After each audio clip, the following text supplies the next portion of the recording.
ये cease fire कब तक चलेगा? और मेरा सवाल तो सीधा ये है कि सीज फायर हुआ भी है या नहीं? अमेरिका ने ऐलान तो बड़े बड़े कर दिए, लेकिन हमले अभी भी जारी हैं। देखिए, सीज फायर का, जैसे कि मैंने पहले कहा था, सीज फायर को मैं एक डेवलपिंग सिचुएशन मानता हूं। ये हमें समय के साथ ही पता चलेगा कि ये सस्टेन करेगा या नहीं। मैं आपको समय में थोड़ा सा पीछे लेके जाना चाहूंगा। ऐसा he cease fire Russia Ukraine के बीच में हुआ था, बस बट उसको आप ये देखिए कितना स्ट्रेटेजिकली यूक्रेन ने यूज किया था। यूक्रेन वॉज क्या कहते हैं, बैडली लूजिंग दैट कॉन्फ्लिक्ट, और जब वो सीज फायर हुआ तो उन्होंने उस समय को यूटिलाइज किया अपना रीस्टॉक करने के लिए। उन्होंने आर्म्स एंड एम्यूनेशन अपने रीस्टॉक किए और बहुत ही तेज हमले फिर रशिया पे अंदर टेरिटरी, रशिया की टेरिटरी तक में किए थे।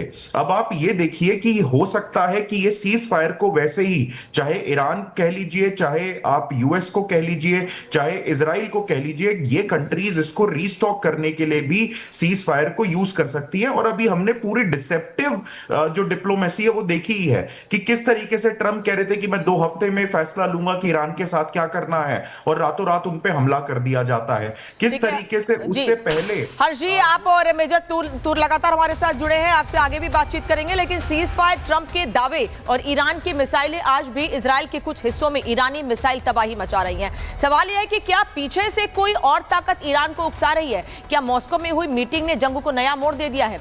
आज हम आपको बताएंगे कि कैसे ईरान अब सीधे सीधे अमेरिका को आंखें दिखा रहा है, और क्या पुतिन की मौजूदगी ने उसे यह हिम्मत दे दी है। रिपोर्ट देखिए।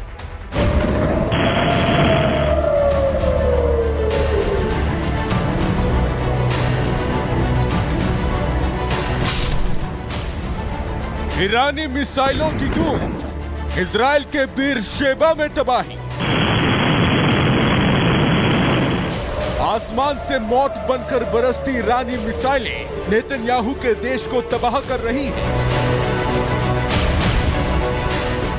इमारतें नेस्तनाबूद हो रही हैं और बेकसूर लोगों की जान जा रही है। ईरान इजराइल जंग पर सीज फायर की बात, लेकिन जमीनी हकीकत कुछ और है। ट्रंप ने कहा था जंग रुक गई है। कतर ने कहा दोनों देश मान गए हैं, लेकिन अगले ही घंटे ईरान ने इजराइल पर मिसाइलें बरसा दी। इजराइल के शहरों में कब्र खोद दी, बीरशेबा और तेल अवीव में बमबारी की। अब सवाल उठता है, ईरान क्यों नहीं झुक रहा? शायद जवाब मॉस्को में है। एक दिन पहले ईरानी विदेश मंत्री अरागची की रूसी राष्ट्रपति पुतिन के साथ मुलाकात हुई थी। माना जा रहा है कि इसी मुलाकात के दौरान कुछ ऐसी बातें हुई जिसके बाद ईरान की न सिर्फ जुबान बदल गई, तेवर बदले, बल्कि बदल गई मिसाइलों की रफ्तार। डोनाल्ड ट्रंप का ग्रैंड स्ट्रेटेजिक डिजाइन था कि मेरे को एक पीरियड ऑफ कंसोलिडेशन चाहिए जिसमें मुझे को कोई लड़ाई नहीं लड़नी। यूक्रेन बाइडेन की लड़ाई है, मैं उसे बंद कराना चाहता हूं।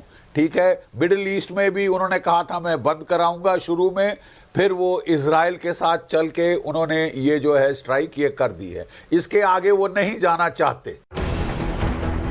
ईरान को लग रहा है कि रूस उसके पीछे खड़ा है और यही वजह है कि वो अब अमेरिका को भी चुनौती दे रहा है।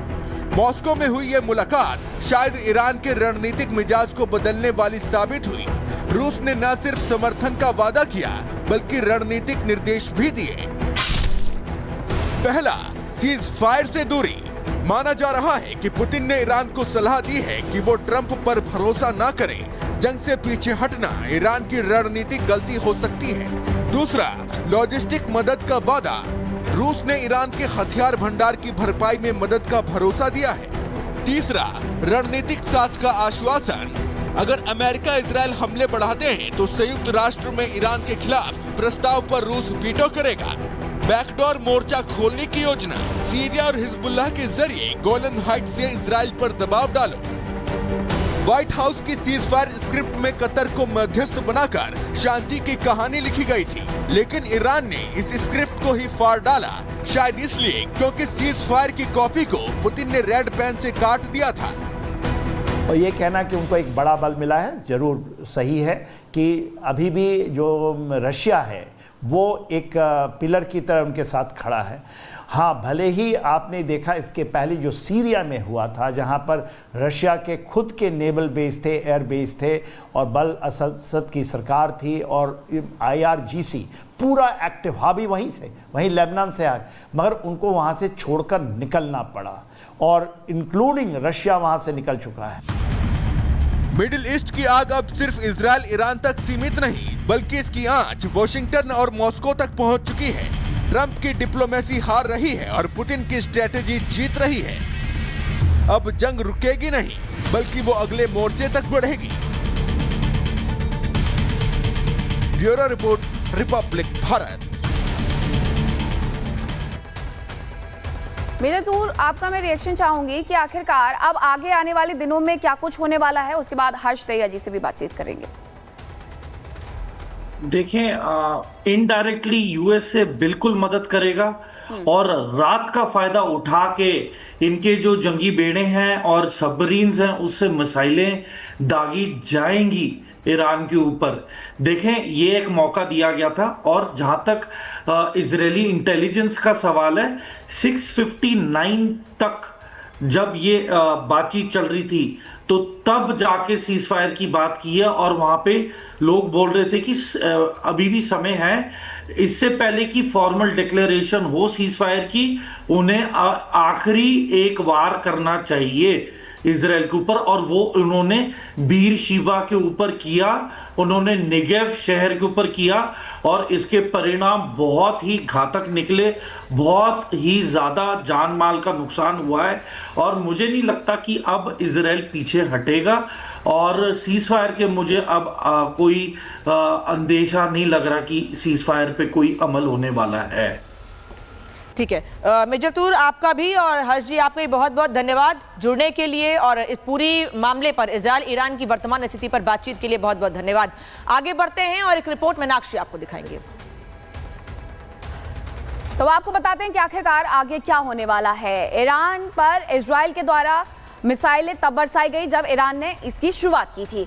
इजरायली शहरों में कब्र खोद दी गई है, बीरशेबा हो, तेल अवीव हो, वहां पर बमबारी की जा रही है। आखिरकार इस युद्ध के दौरान अब तक क्या कुछ हुआ, देखिए।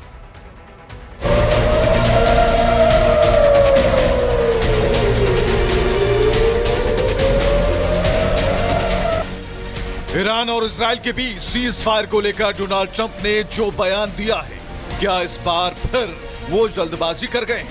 क्योंकि ट्रंप के ऐलान के बाद ईरान इजराइल फिर बारूदी खेल खेल रही है। ऐसे में दुनिया सीज फायर के सस्पेंस को लेकर भ्रम की स्थिति में पड़ गई।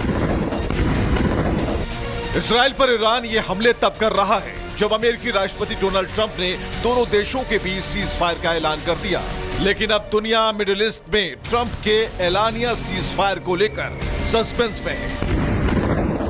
राष्ट्रपति डोनाल्ड ट्रंप ने दावा किया है ईरान और इजराइल के बीच सीज फायर पर सहमति बन गई है। वहीं ईरान ने इन दावों को सिरे से खारिज कर दिया। ईरानी विदेश मंत्री सैयद अब्बास अरागची ने स्पष्ट किया